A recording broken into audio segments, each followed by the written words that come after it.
bus keeps going for miles. We're gonna get there. In the face of the wind and the wild, we're gonna get there. Love makes the journey a beautiful race. We're closer to home with each step that we take. We're gonna get there. Take my hand. Together we'll make it. Together we can. To the end.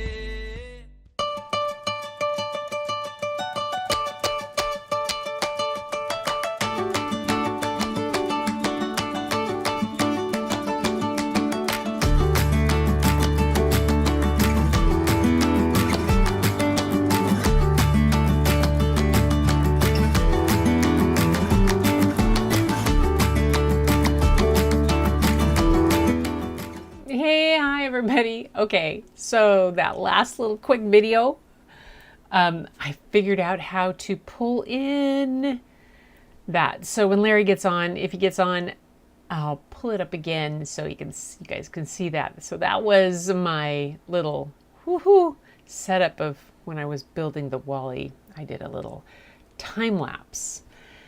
Yeah, it's kind of fun. Anyway, hi everybody, folks. How are you? It's good to see you all here. Just had some friends leave about 15 minutes ago. They've been here since about couple hours they were here. My friend Patty wants to do pour art with her grandchildren, and so she came to see what kind of stuff I have and what kind of setup I have out in the garage that I've done with my grandkids, because I do pour art, but it's not like my art form. Oops, I've got that on. Let's see. Oh, hang on. Let me check something here, folks. I did almost all my sound checks, except this one. Hang on, here we go. Output, is that one? Input, yeah, I was doing the wrong one. There you go, you might be able to hear me better now. I actually have the right channels being used for sound.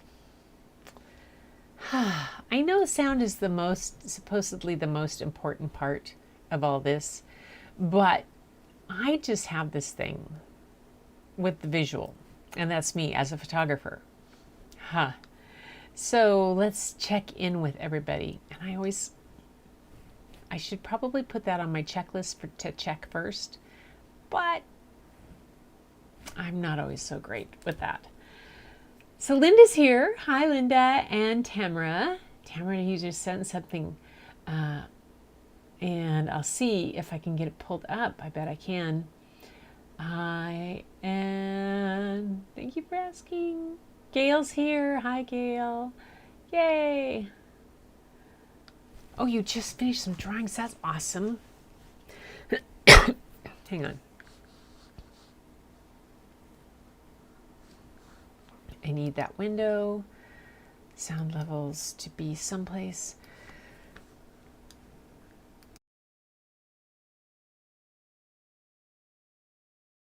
I had a tickle in my throat and I needed to be able to mute that so I don't cough on you guys.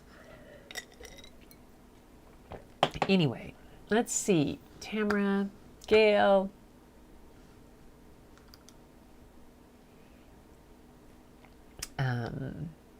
Julia's here. Yay. Hi, Julia. Good. Yeah, how is your mom doing? Gail, how you doing with the heat down there? I hear you've had some crazy heat, and you had a thunderstorm, didn't you, the other night? Nuts. To sand the door jamb and bam, everyone shows up. That's what happens. You sand a door jamb and just people show up. I know. It was today, literally, we were tearing apart the grandkids' room and we ordered these bookcases, and they all arrived today. We thought they would arrive in little bits. And Bob was putting in together and da-da-da-da. And next thing you know, these folks are going to show up. So it's been kind of a chaos, but it actually worked out. Damn, probably from being out in the heat. Oh, drink some water. Lots and lots and lots of water, Gail. I know how hard it is at our age to always drink plenty of water, but trust me, it makes a huge difference.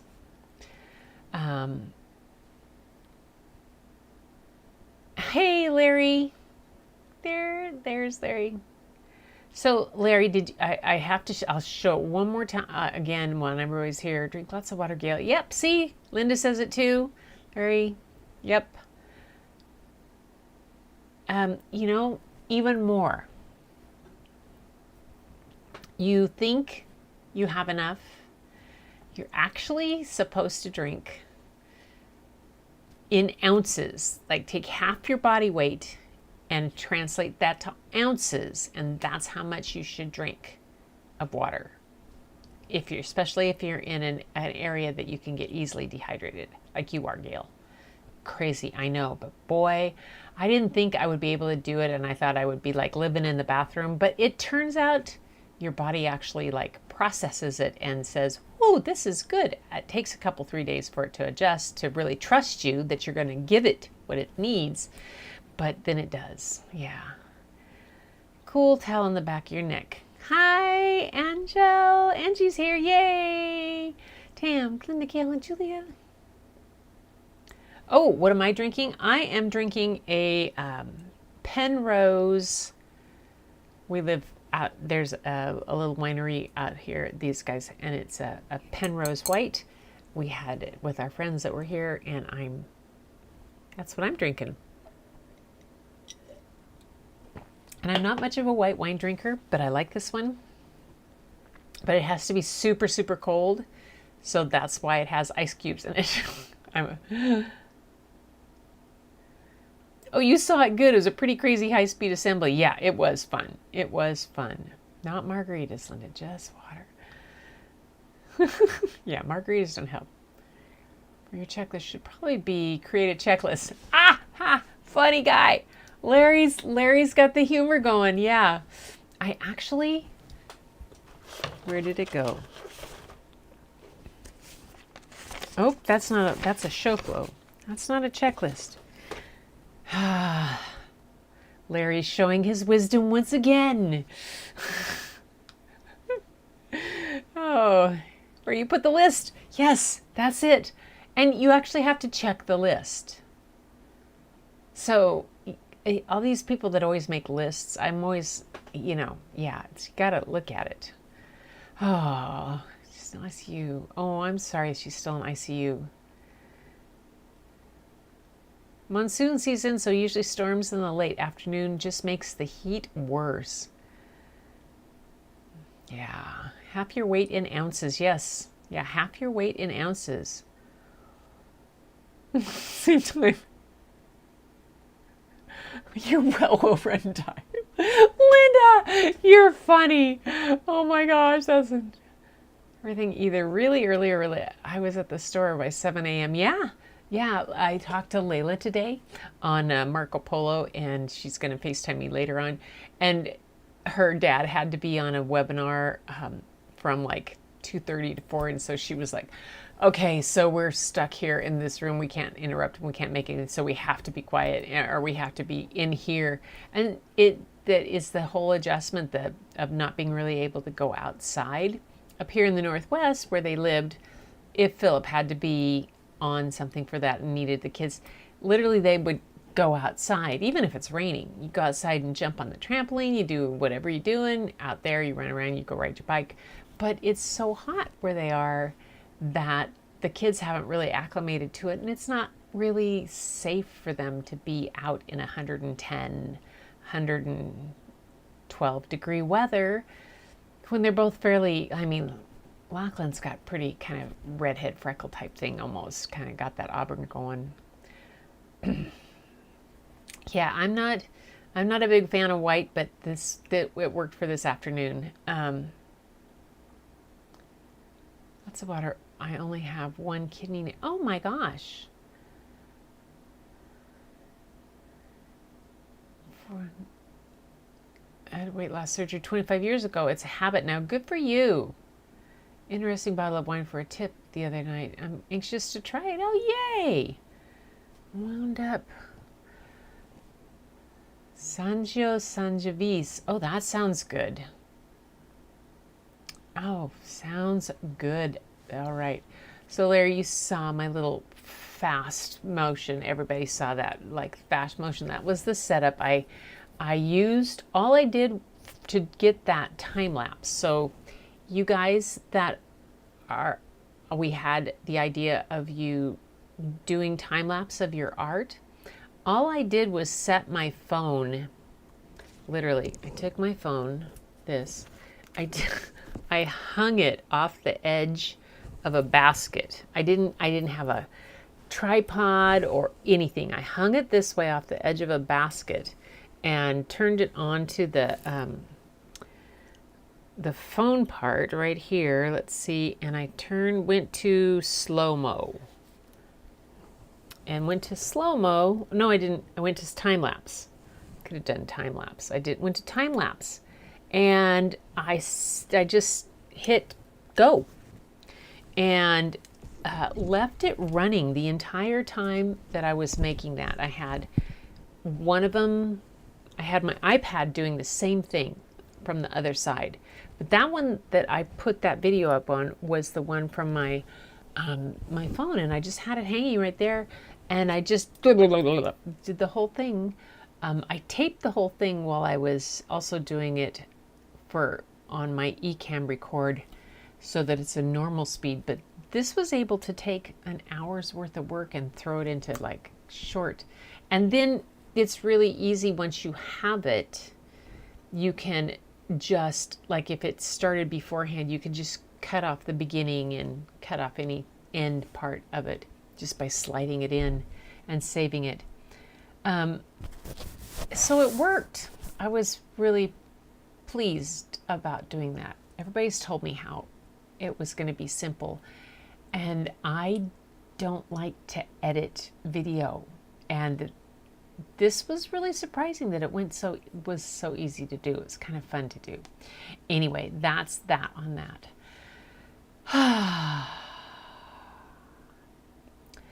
So, tonight's story. I found a book at the library, and it is by Rosemary Wells. Rosemary Wells is well known for her Max and Ruby characters. Let me see if I have her books, picture books. Up here. I'll pull them up, and you might recognize her work.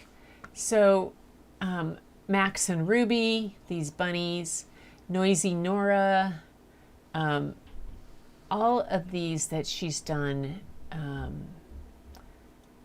Max counts his chickens, Max, all of these. A lot of them are these really kind of whimsical, little animal characters, really lighthearted and everything. And some of them, I think she does the illustrations for some herself, but some she doesn't. Now, the book I'm reading tonight was not quite that whimsical, fun, kind of light-hearted aspect to it. I'm going to read The Welcome Chair. And it's such a beautiful book, but it's such a different book from her. I'm going to go here about Rosemary, and she says, I was a scrawny girl who grew up in the 1940s and 50s on the New Jersey shore. I was lucky I had really good parents. My mother was a ballet dancer for the Ballet Russe de Monte Carlo. My father a playwright. They were intelligent and sensitive. They praised what I did well and didn't care much about what I didn't do well.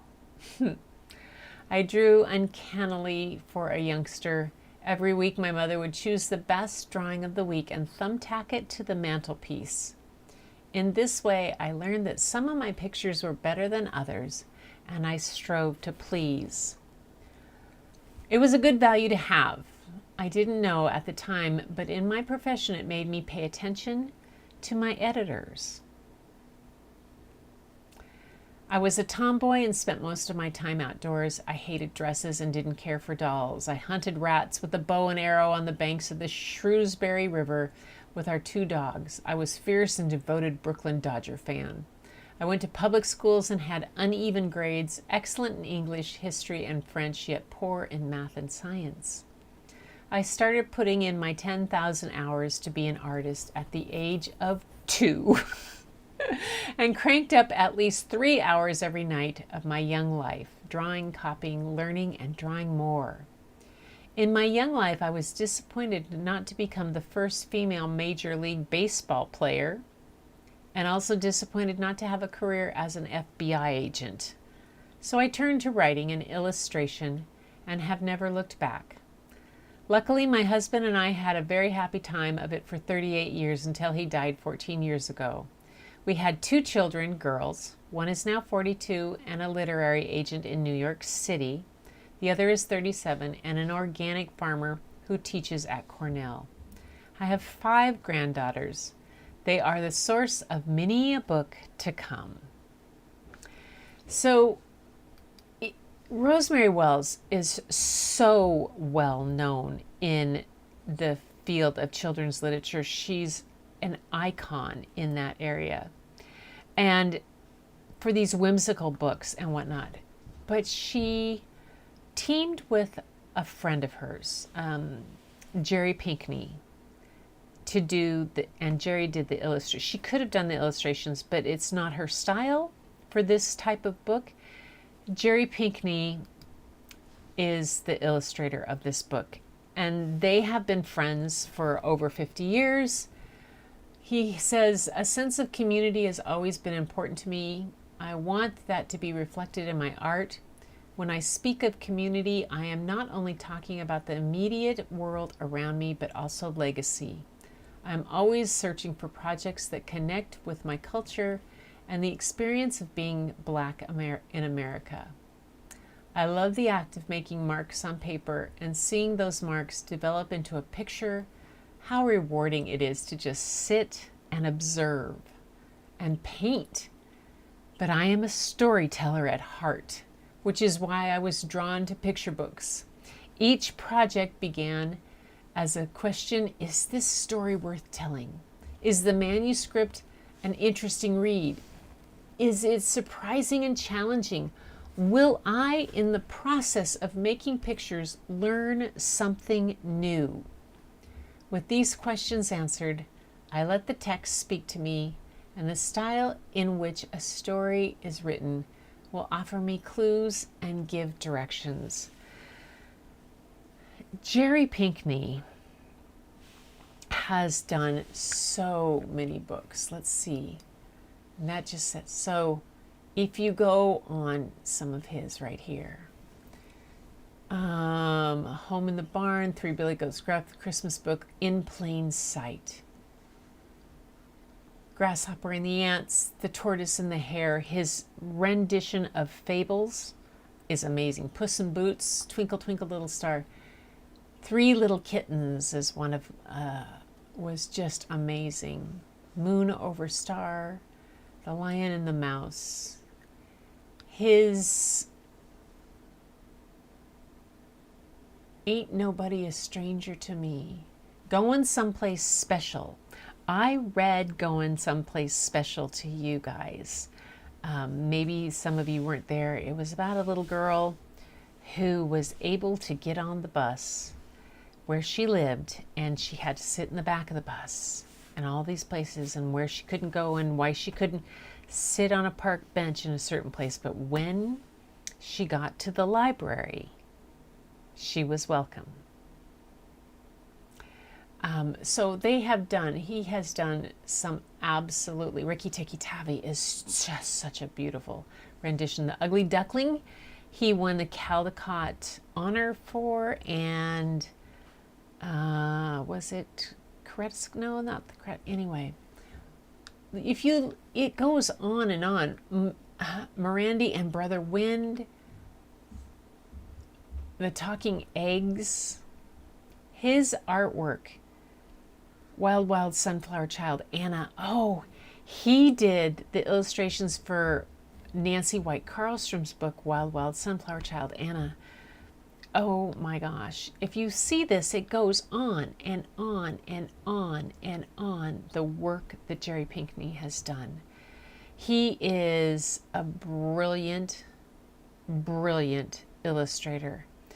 And for this book, let me go to here. The welcome chair. Let's see if it fits there. I wanted to show this back here. And I'll read this part when I come back. The illustrator's note. He says, for more than 60 years of my art making practices with works heavily based on research, I have amassed an extensive reference library, volumes on nature, American history, as well as on the arts. There are hundreds of books overflowing my studio bookshelves. I know how he feels. The welcome chair with its warm prose has emotional depth. It is well written and articulate, which served as a springboard for me to speak to my passion for American history. The text was also a roadmap to how I would interpret Rosemary Wells' ancestry and the American immigrant story. The handcrafted rocking chair was the connecting line to families and to those that make up this American experience. He says the research for this book was daunting, covering a period of time more than 2 centuries and 6 settings and locations. Each place required a new set of specific treatment, the time period, its subjects, and their costumes. Oh my gosh. Oops, that's kind of tiny.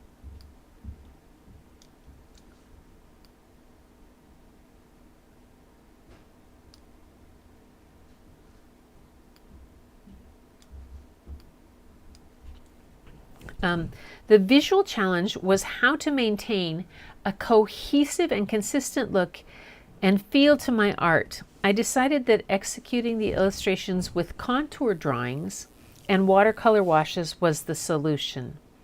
I then created pictures using burnt ochre Prismacolor pencils and pastels similar to the red chalk figurative images of the 19th century, drawing being the thread holding together the patchwork quilt of stories squared from the 1800s until the present day. I love that in this book, there's this extensive description of how he came about to use the art and how he developed the art for this book. Rosemary and I have our own backstory. We have known each other for more than 50 years. Our friendship, along with my respect and admiration for a fellow bookmaker, and her narrative woven into the national fabric, helped to find my artistic energy. Jerry Pinkney. And here he shows a preliminary thumbnail sketch with micron marker on paper. There.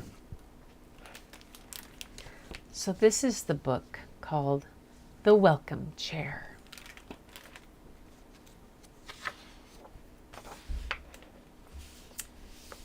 Let me make sure that you have a good bright image. Can get that. I don't know if I need another light. Nope, too much light. Don't need that, but a little there. So you will see in Jerry Pinkney's work, and this is true of his work no matter what book he's done, there is so much in each illustration. Like here's the cat and the shavings of the wood and the different parts here and the tools. His work has always fascinated me. I just think it's pretty spectacularly special. There. And I'm going to make sure you guys can see the whole page.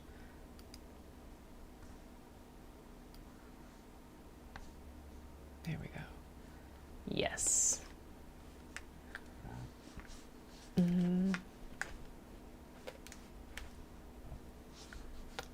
Oh, something happened. Something froze. There we go. Got it. The welcome chair.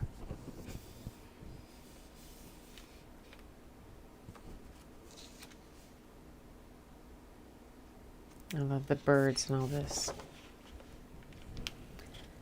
Preface. This artwork is wow.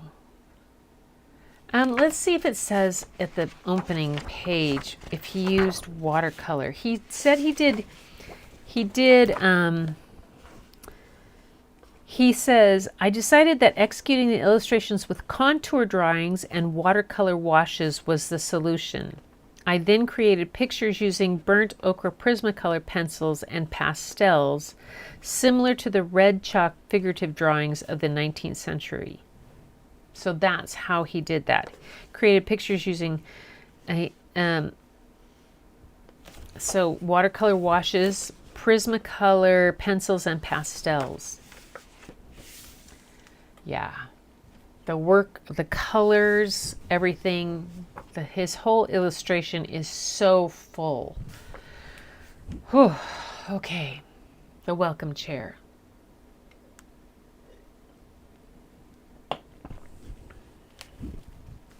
Preface. My father received his American citizenship in 1935. He told me that during his naturalization ceremony, he learned the three great documents of American history: the Bill of Rights, the Declaration of Independence, and the inscription on the Statue of Liberty. He made me memorize these words. Give me your tired, your poor, your huddled masses yearning to breathe free. America's door is open to suffering people from foreign lands, my dad told me. It's America's fundamental generosity of spirit that makes her hold her head high in a world of trouble. And it will always be so. My father's words were true until recently. Lady Liberty's message is today challenged by those who want to shut that door. This book is based in part on my own family's legends, as told to me by my grandmother, Marguerite Leopold Bamberger, and as passed down to her from her grandmother, Ruth Siegbert's diary. So Rosemary Wells based the first part of this on family history.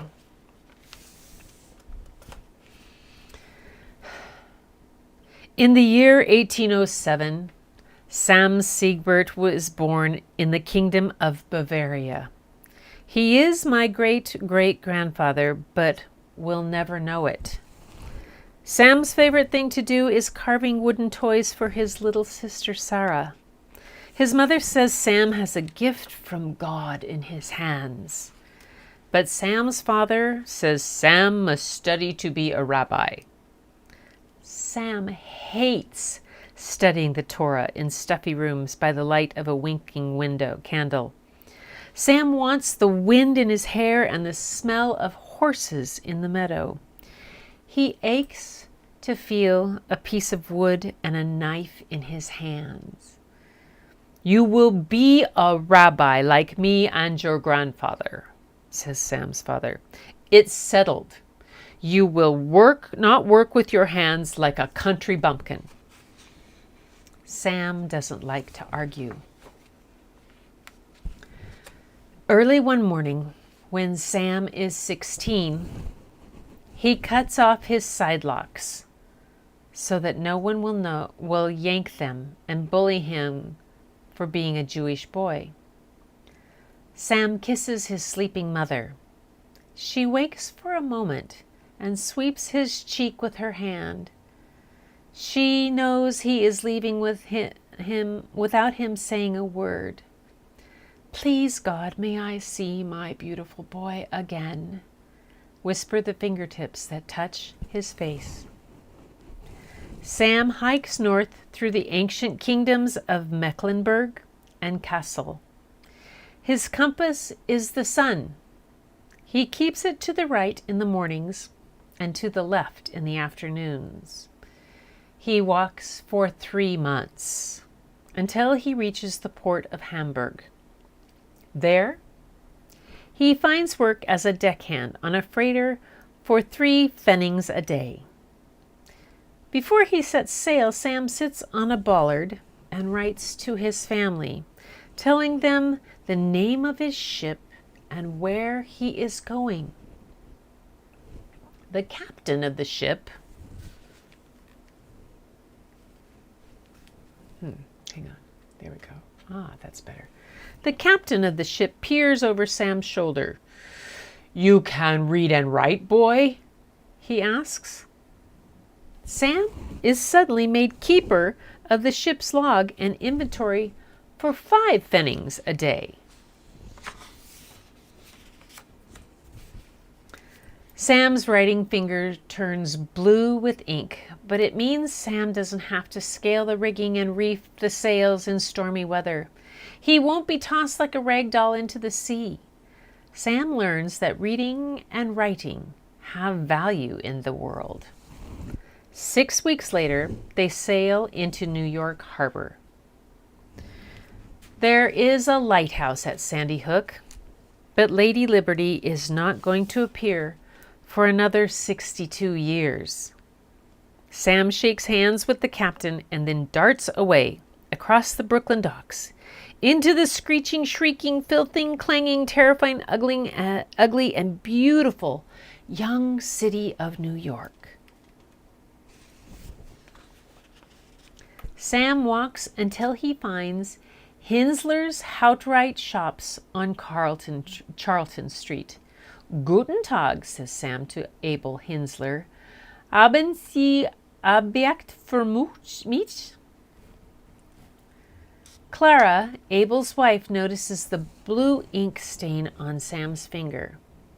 "Be our bookkeeper," she blurts out. "Abel is a Hanswurst with numbers." Sam becomes both bookkeeper and apprentice carpenter. When tiny Magnus Hensler is born, Sam makes a cherry wood rocking chair for Clara to sit in comfortably with Magnus. He carves the German word for welcome, willkommen, across a panel, welcoming Magnus into the world.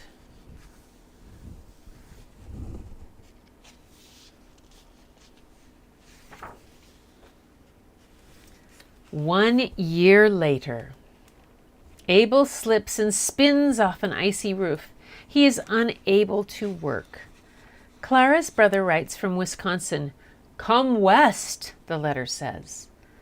Clara, Abel, Magnus, Sam, and Pussycat Magda board a brand new Erie Canal boat that travels through the canal to Buffalo on Lake Erie. They travel by wagon train the rest of the way to Prairie du Chien on the Mississippi River. The rocking chair goes with them.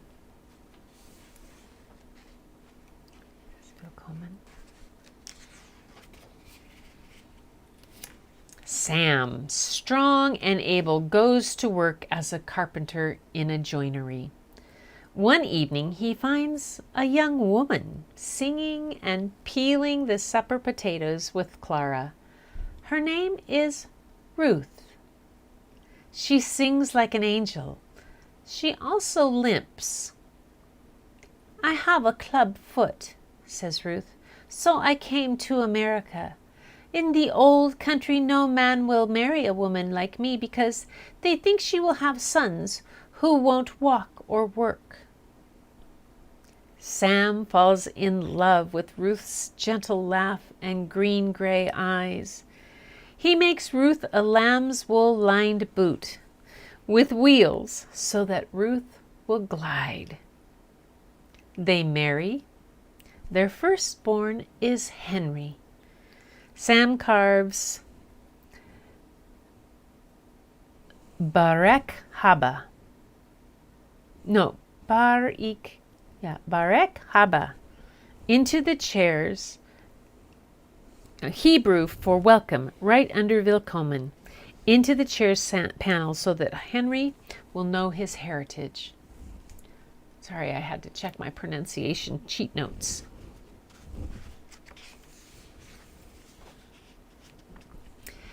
In 1861, the Civil War comes to America. Henry joins the Union Army because he hates slavery and because all the other boys are joining up too. Sam, Ruth, and their family wave goodbye from their front porch. The welcome chair is brought out to wait for Henry's return. Helen, Henry's little sister, says, "We are in America now, not Germany." She makes her father carve welcome in English into the chair. Sam sleeps with the wooden toys he carved long ago for Henry under his pillow. But Henry does not come home. He is killed in Gettysburg in 1863.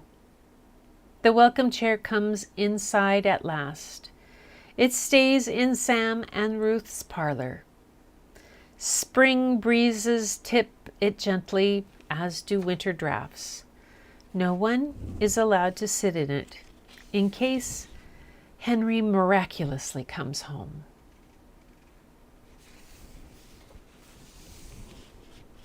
In 1880, Helen Siegbert elopes with Harry Leopold.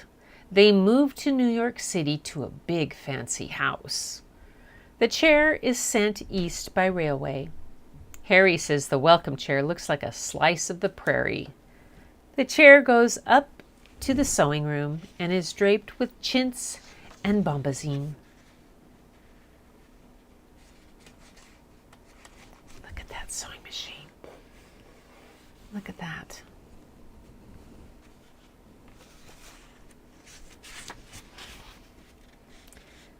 Lucy Kennedy is Irish. She comes to the United States with her mam and da when she is 2 because people in Ireland are starving. As a child, Lucy has to work 12 hours a day spooling thread in a thread factory. All the same, Lucy learns fine sewing by gaslight. Helen Leopold hires Lucy as the family seamstress. Lucy mends clothing and sews beautiful dresses while rocking in the welcome chair. When Lucy marries the doorman at the Plaza Hotel, Helen Leopold gives them the chair as a wedding present. First, she orders brass letters for the spelling falcha, Irish for welcome.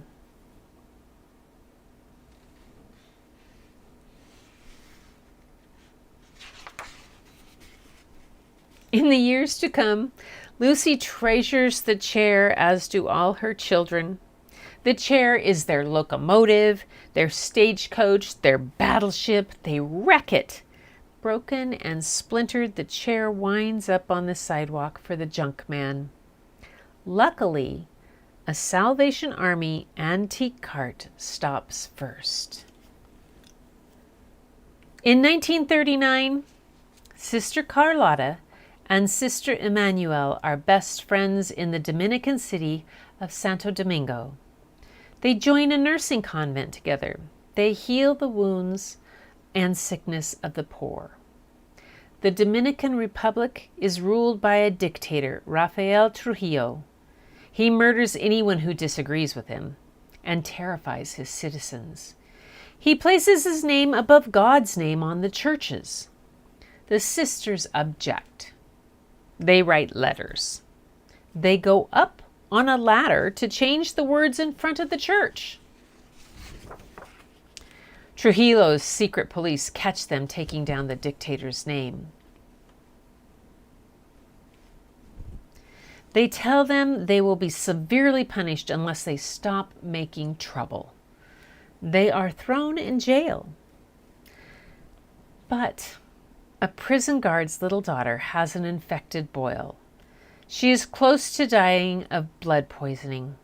Sister Emmanuel treats the boil with sulfa powder and it heals. The guard unlocks their cell. The sisters dress quickly in their black habits and race away, unseen in the moonlight. Hidden in a bevy of nuns and priests, Sister Carlotta and Sister Emmanuel leave the Dominican Republic on a tourist boat bound for Newark, New Jersey. They begin life again at St. Peter's Hospital in New Brunswick. Sister Emmanuel is a lover of bargains. She finds the newly repaired welcome chair outside a Salvation Army store. The chair makes nice squeaks. She buys it for $1 and brings it home. She scratches the word bienvenido in Spanish into the wood with a penknife. The chair is the perfect birthday gift for Sister Carlotta. There, she gets it for $1 at the Salvation Army.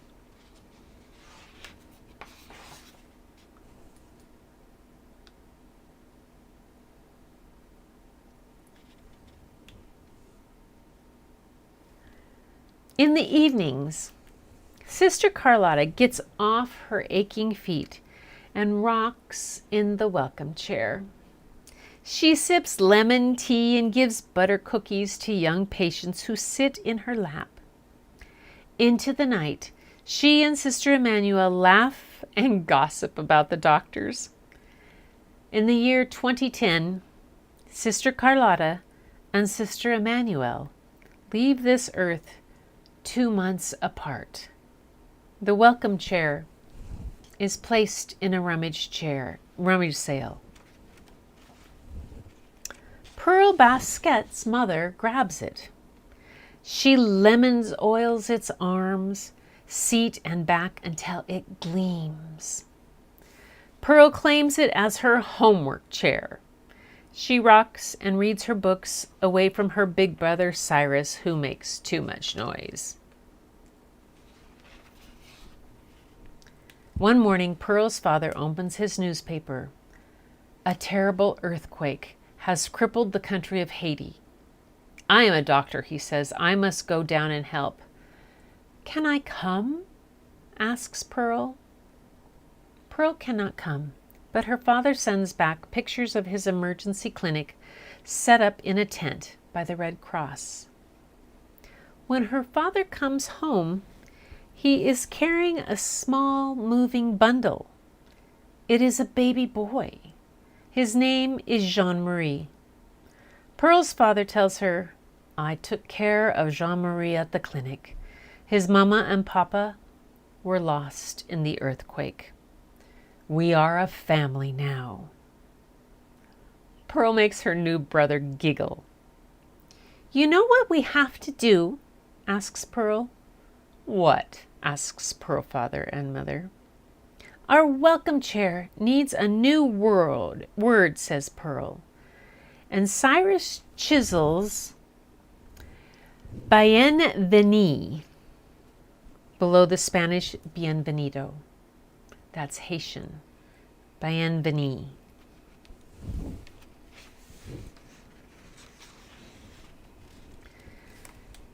One Sunday in 2016 in the Basquet's church, Father Fiore announces that a new family has moved to town from a distant land destroyed by war. The family escaped, trudging 100 miles carrying a baby and an old grandmother. They jammed into a boat with too many people. They have a 10-year-old girl, says Father Fiore, but her baby sister fell out of the crowded boat and into the ocean and drowned. This family needs help, says Father Fiore. They have nothing. Pearl and her best friend Amanda look at each other. I'll give my American Girl doll, Samantha, says Amanda. Pearl knows what she wants to give. First, she has to ask Jean-Marie, since his family's welcome was on the chair. Jean-Marie is now a 6-year-old first baseman. He says, "Sure, you bet." And Pearl and Amanda go to the town library. They find the word they want. Amanda's father helps whittle in loopy letters.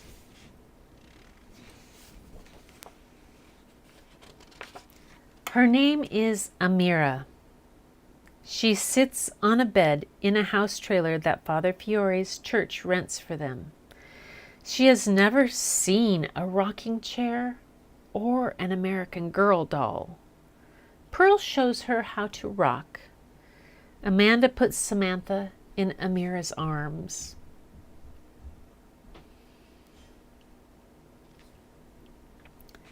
For the first time in many months, Amira smiles. Those 3 girls form a perfect shape, like a heart.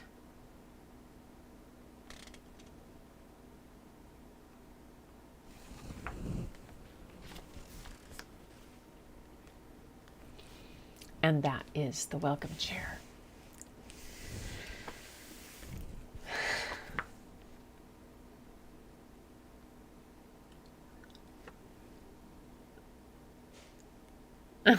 Tamara, I'm glad you like the top. It's my paint shirt that Layla and I did together. So I know nothing about trying.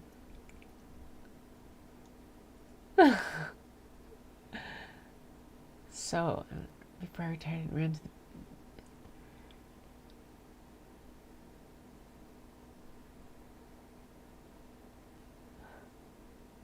It's on the 9th.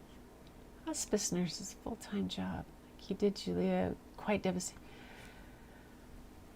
I'm just checking through. Helen! Oh! Is it your birthday, Helen? Happy birthday if it is. Wow, that's awesome. Hi, Helen. I'm glad you're here. Look at those illustrations.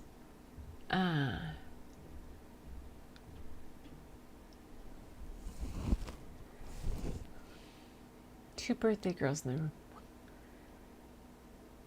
Together. Okay, so I'm just checking here what I'm catching up. Something thought August 9th. I know the drawings. I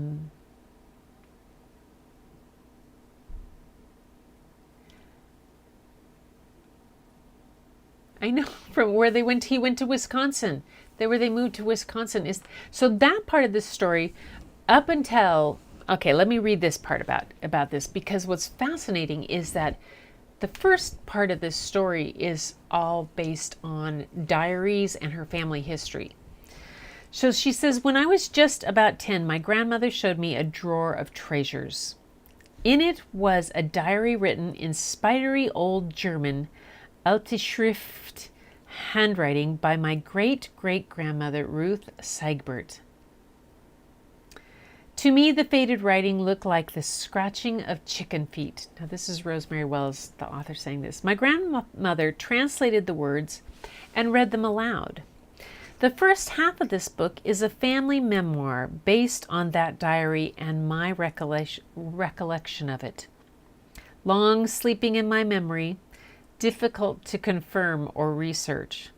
The story was left dangling, but now has come to life many years later in a very different America. What I can confirm is that my great-great-grandfather, Sam Siegbert, came to America to escape religious conformity. Ruth immigrated because of a physical disability and the old wives' tale. They changed their first names from unpronounceable German to Sam and Ruth to become more American. That's what my grandfather did too. My family were shopkeepers in the Midwest. They were buried there. Almost everyone who came to America escaped something. Dictators, natural disasters, wars, famine, religious discriminations. On Ellis Island in New York Harbor, Miss Liberty opened her arms to them. In our current time, there are leaders who would close our doors to the tired and poor who were once welcomed here. Because I disagree with them from the bottom of my heart, I wanted to write about the chair that welcomed members of my family so long ago. The trouble was, my grandmother's account ended in 1918. No one knew what happened to the welcome chair after that. As a writer, I had to find the rest of the story myself.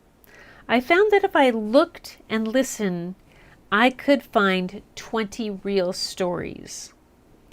At a gathering at my daughter's school, the Convent of the Sacred Heart in Connecticut, I met 2 elderly nuns who had escaped the dictator Trujillo in Santo Domingo in the 50s. They came to New Jersey as nurses. In 2016, my daughter's best friend helped a local doctor's rescue effort after the earthquake in Haiti. Another friend sponsored a Syrian family here in my hometown, Stamford. And so, listening and taking notes, as writers do, I had a complete book. Providence smiled, and Jerry Pinkney has made it all come alive. Rosemary Wells. And there is a picture of her great-great-grandfather. Pretty amazing. Absolutely stunning. I know the art that and here. Look at the final pages of this. So you see at the beginning, this is how it starts with that. It has this one, but here it starts with the ship on the sea and the sailing ship, the old 3-master, it's just beautiful. And it ends with this, with the chair and the different, in Syrian, in Haitian, in Spanish, in Irish, in English, in German, and in, what's that one in? I missed a language. That one was in,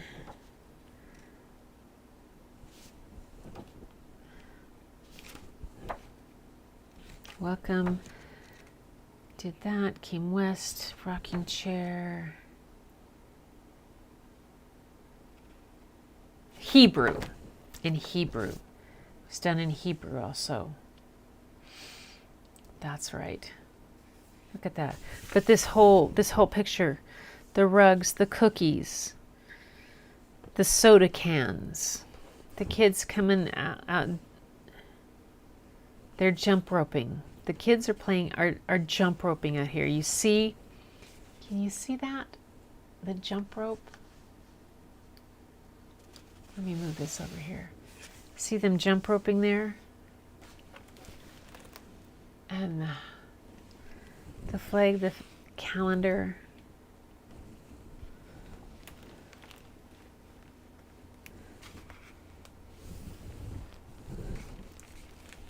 The trunk.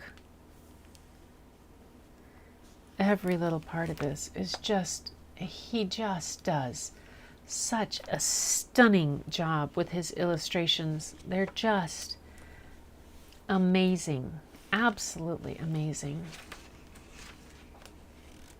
The cat. And then what's wonderful is this, the end paper here, his drawings that he has to set up the whole thing. Yeah. So Jerry Pinkney has been illustrating children's books since 1964. He's illustrated more than 100 titles and earned the 2010 Caldecott Medal for the nearly wordless picture book, The Lion and Mouse. Among many other accolades, he's also been the recipient of 7 Caldecott honors, 7 Caldecott honors, 5 Coretta Scott King Awards, and 5 Coretta Scott King honors. 5 New York Times Best Illustrated Children's Picture Book Awards, and in 2006, the Original Arts Lifetime Achievement Award from the Society of Illustrators. John Henry is a beautiful. Minty Sam and the Tigers, The Ugly Duckling. Oh my gosh. He lives on Croton-on-Hudson in New York. Pretty amazing. Pretty amazing. So,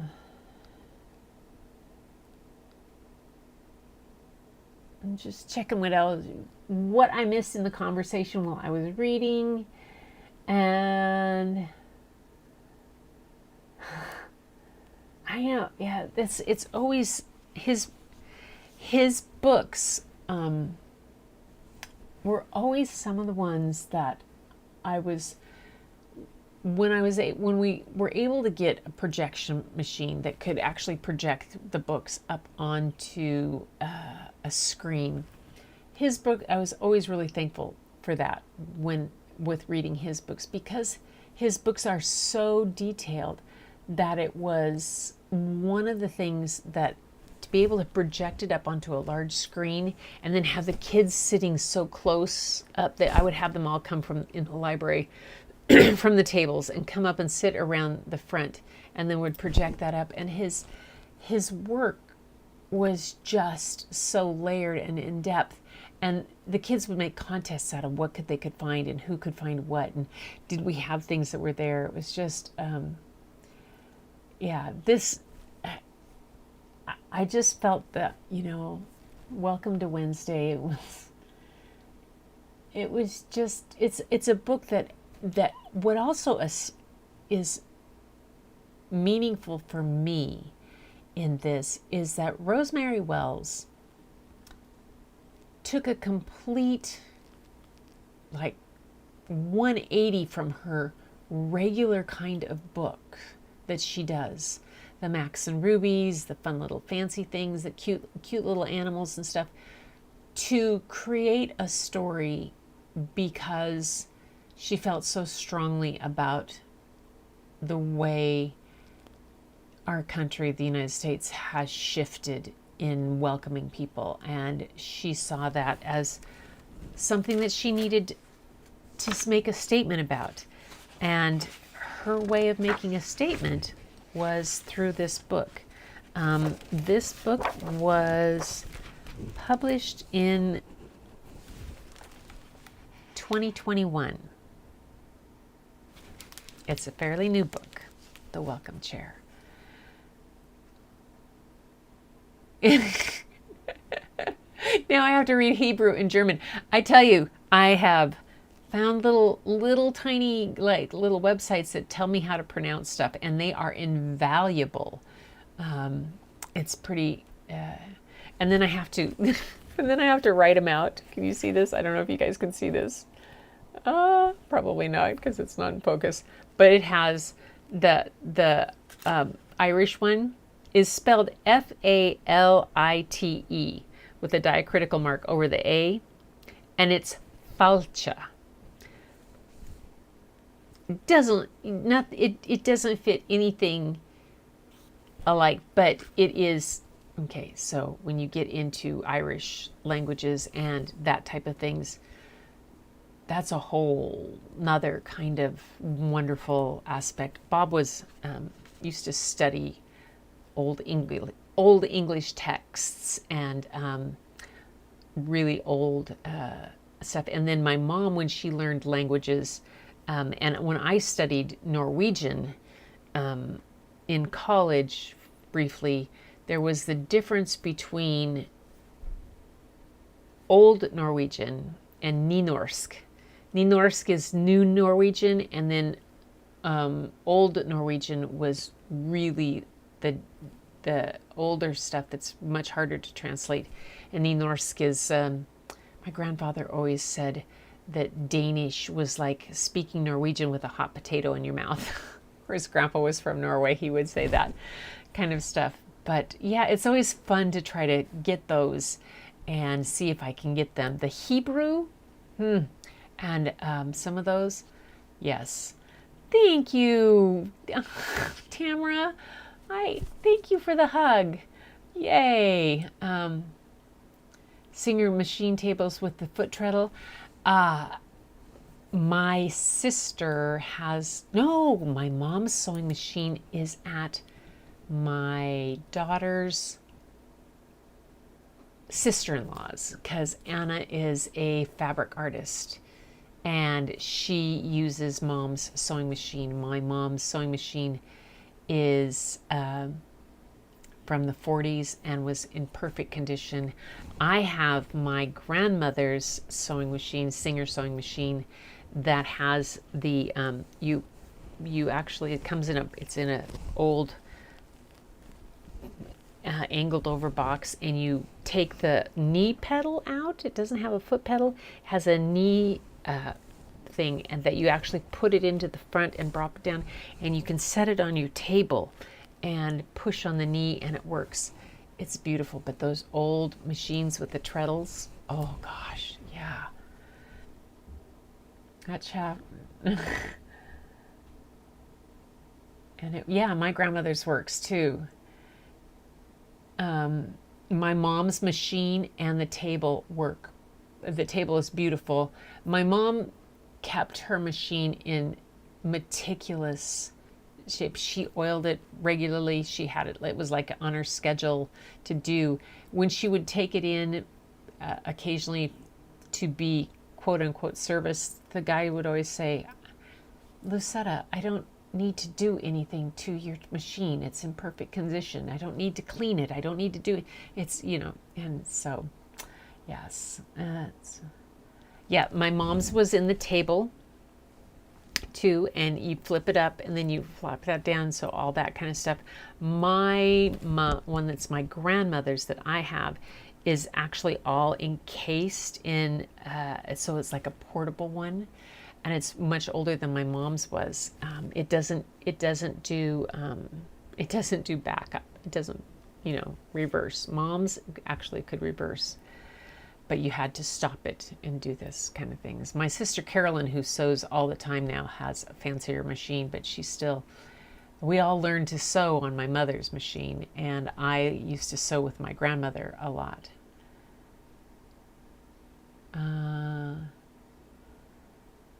Why just the table?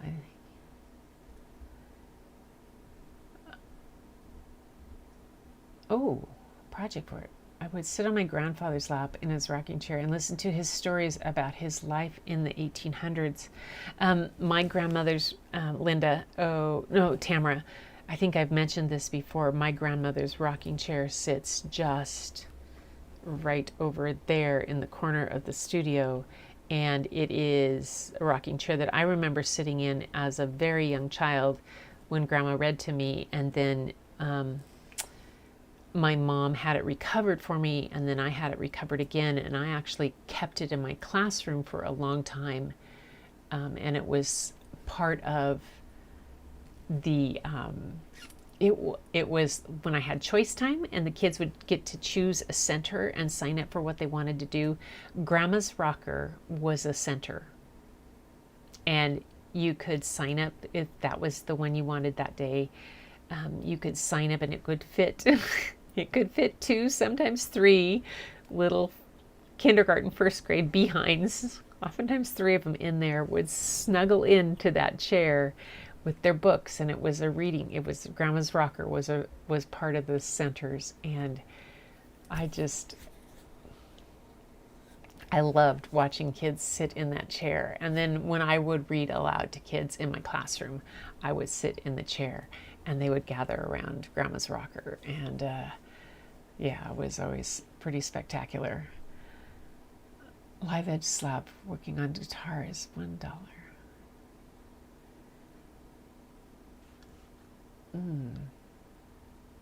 Larry is a man of many talents. You're using a live edge to make a table. Oh, cool. That's very cool. Is that Larry? Yes, Larry, and it was mind-blowing awesomeness. Steampunk is cool, yes. All right. Victorian flair.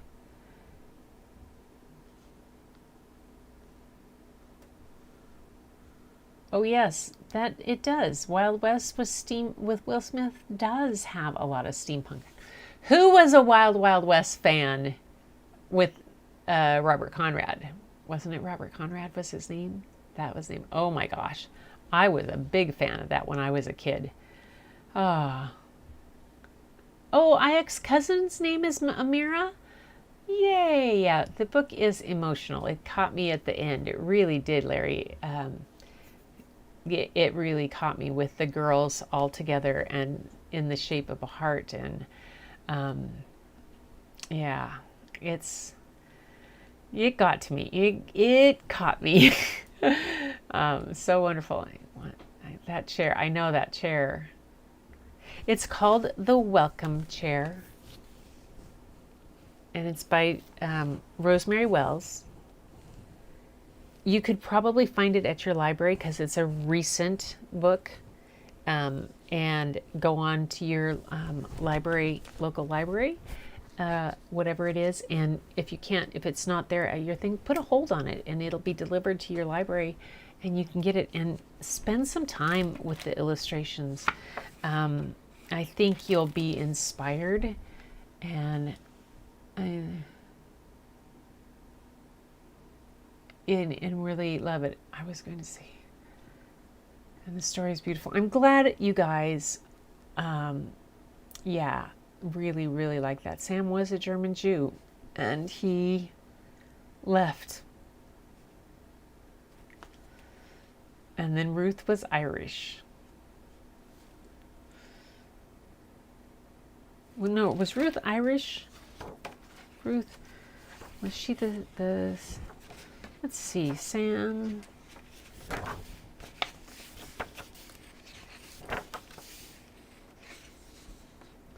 Yeah, no, Ruth was not Irish. She finds a young woman singing. No, the Irish girl came later. Yes.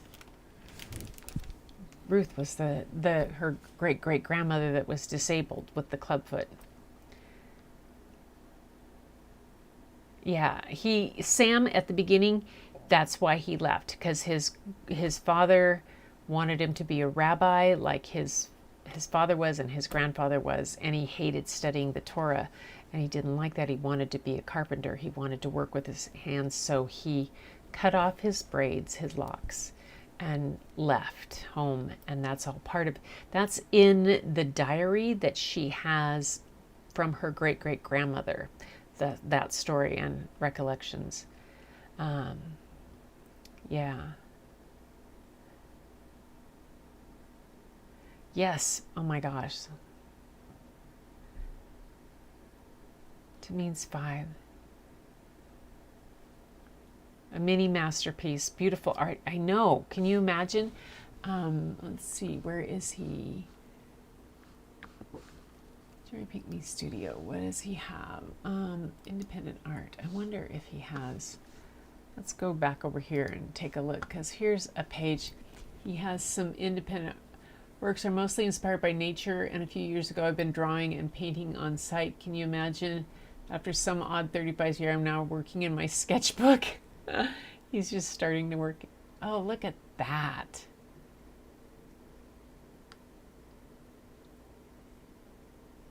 $1989. Wow. So you can go onto his site, and it is Jerry Pinkney Studio. Let me say, oops. Whoa.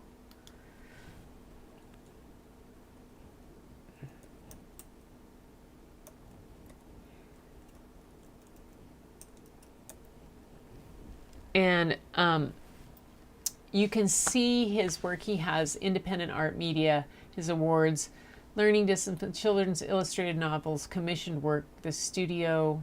What's the studio look like?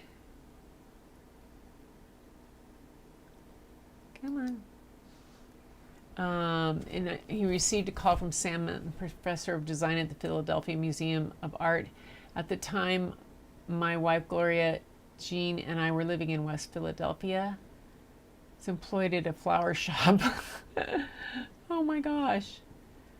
And so it shows up, talks about his studio and his art too. So you can really get a lot of sense of who he is and what he does, far more than I gave you the information for, and what he does. Yeah, it's so wonderful. Illustrated novels, commissions work, independent art. So all of that kind of stuff. Yay. Anyway, Mom wanted brother to be Raggedy Andy, and of course she needed a Raggedy Ann. What? For Halloween, Mom wanted my brother to be Raggedy Andy, and of course she needed a Raggedy Ann. Need I say more? Oh my gosh. So come Halloween time, you guys, I will do my whole Raggedy Ann. I have my costume. So I made my own Raggedy Ann outfit because every time I went to look for one, they all had her in a little red dress. Raggedy Ann does not wear a red dress. Read Raggedy Ann. She is a little white dress with blue flowers on it. There's blue flowers all over her dress, and then the apron underneath it. And so I made the whole thing in socks, and I made my wig, and I have the whole thing, and I have a whole Raggedy Ann. I've been known at school to spend the whole day teaching as a silent Raggedy Ann. The kids would walk in to the room, and I would be at a certain spot just in total Raggedy Ann mode and do all kinds of things with my hands. I also, when we lived in in Kenmore, I came home from school on Halloween dressed as Raggedy Ann, and the preschoolers were out early, and they came knocking at the door, and I answered the door as Raggedy Ann, and I did the whole type thing.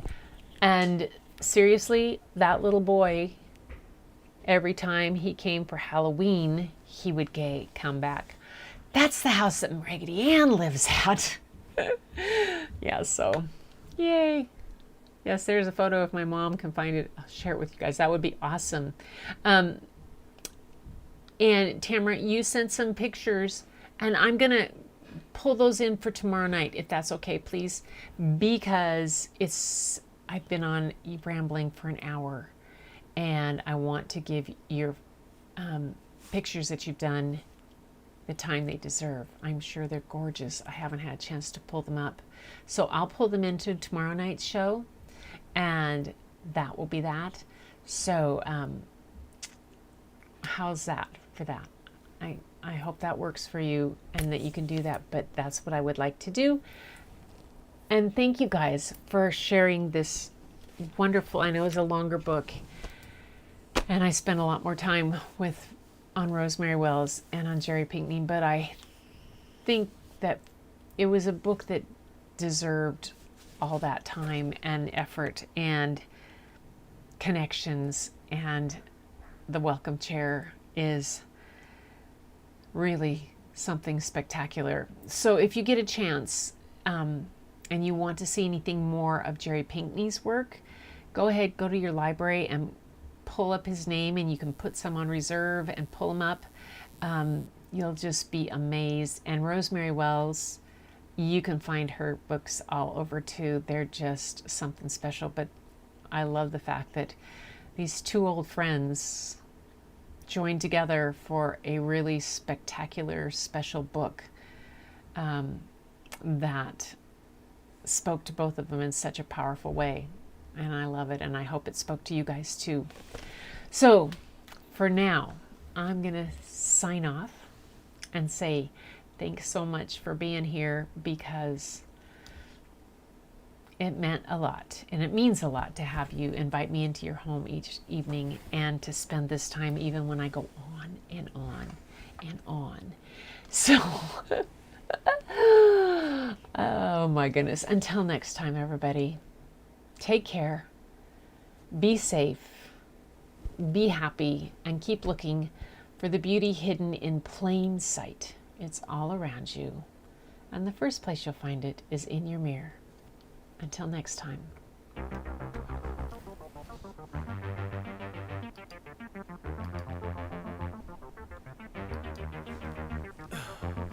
In the heat of the night, we could get lost in all the lights and sounds. Feel alright, we won't go home, we will just stay here downtown. There's not just stars on the boulevard, they're in the light in your eyes. Oh, we don't need no black cards, I just need you by my side. Oh, thank you, Angel. We could be shameless, I would have loved having you in my class. cool, with a love that leaves Oh, Linda.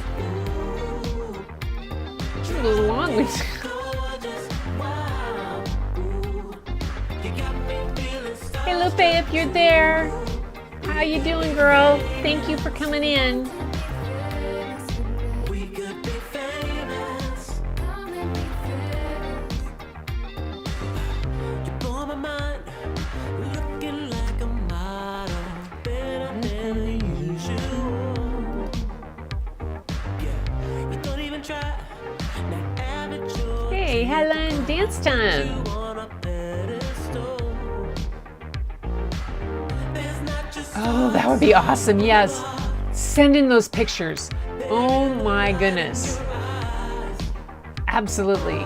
I might even find a picture of me as Bonnie Plunder, leader of the only gang of women pirates to sail the Skull and Bones. Maybe not. Adam! Hey, Adam. Hi. Oh my gosh, buddy, you made it here. Thank you so much for show 245 in a row. My gosh, you guys, this is Adam Tinkoff. Everybody say hi to Adam. Thanks for being here. Oh my goodness. We had a spectacular story tonight, Adam. If you just dropped in, I hope you can catch it on replay if you missed the early part. Yay. So excellent. Yeah. Dance time.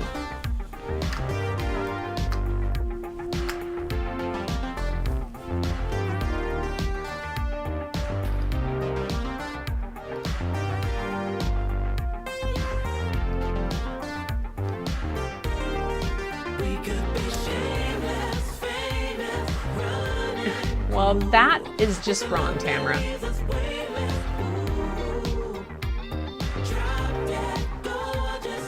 Yay!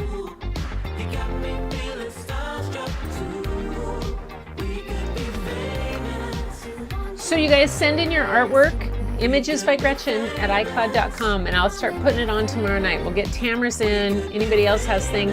And if you have yourself in, like Larry said, any early costumes, oh yeah, that's going to be a theme, I can tell. That'll help with the, where the wild things are. Get the send-off. Oh, thanks. Thanks very much, Adam. All right, you guys. Night, everybody. Take care. Bob's got dinner ready. I'm going to go.